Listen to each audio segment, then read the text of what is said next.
Today, and I'm going to prepare the food of our baby Michaela.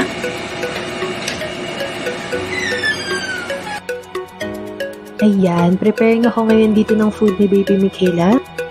First, inuuna ko tong 3 ounces ng water. Ayan, okay na yan. And then, we'll be adding 3 to 4 scoops ng Cerelac. And ang flavor pala nito is milk and banana.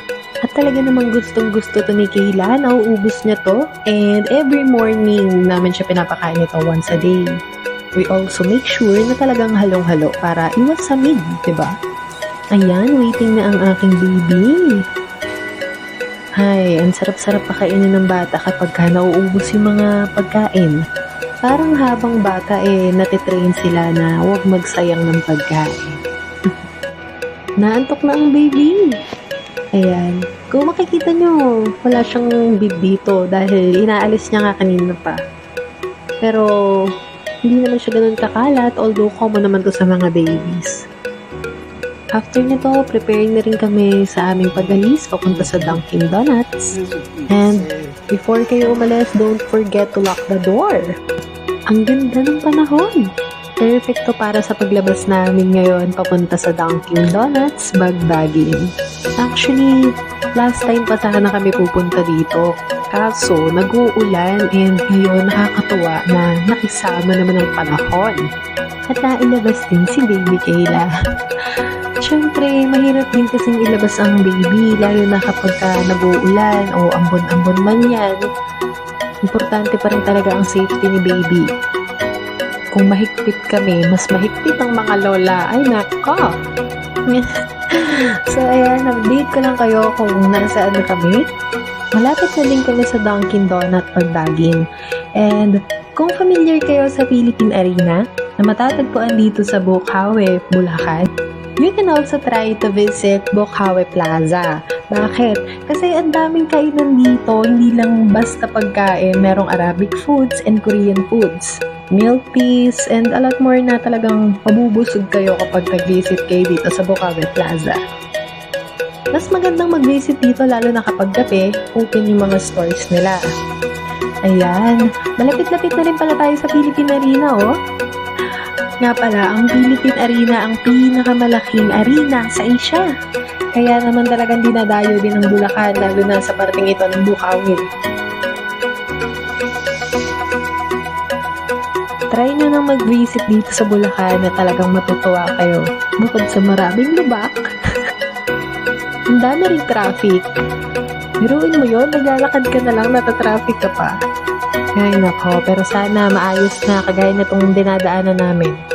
Maayos na and ang sarap magbiyahe ng tuloy-tuloy at walang lubak-lubak.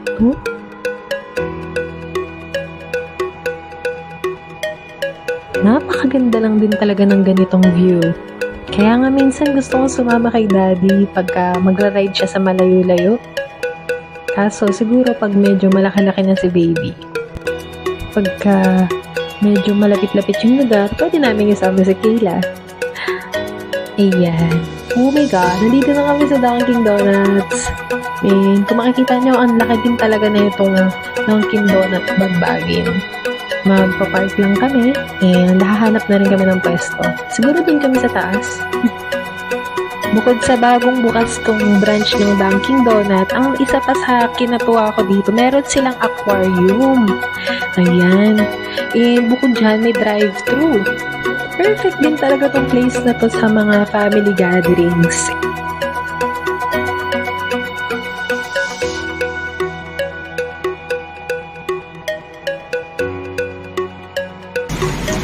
Masok tayo.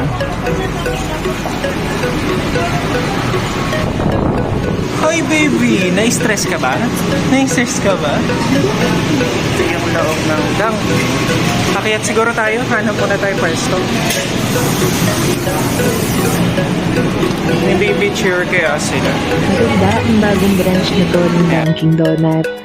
At kung mabivisit kayo, malaki ang parking lot nila. Ang ganda rin ng nasa paligid, puno ng puno, mahangin sa labas. At kung nature lover ka, magugustuhan mo ditong pumunta kasama ng iyong kaibigan at pamilya. Siguro maging ready ka na rin sa mahabang pila nila dito kasi talagang hindi na tayo ng customers. So habang nag-iintay tayo, ililibot ko muna kayo sa Dunkin' Donut. Ito yung kanilang waiting area. Another customers dining area. And ang kanilang aquarium na love ko. Ang linis! Ayan, kung magkakape ka at kakain ng donut, ang sarap ng tingnan to.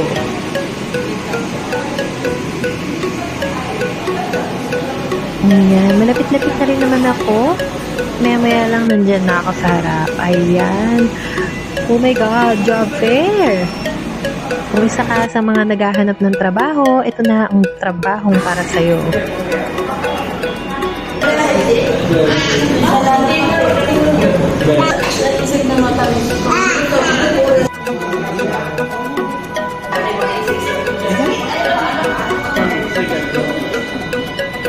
Ganda ng background.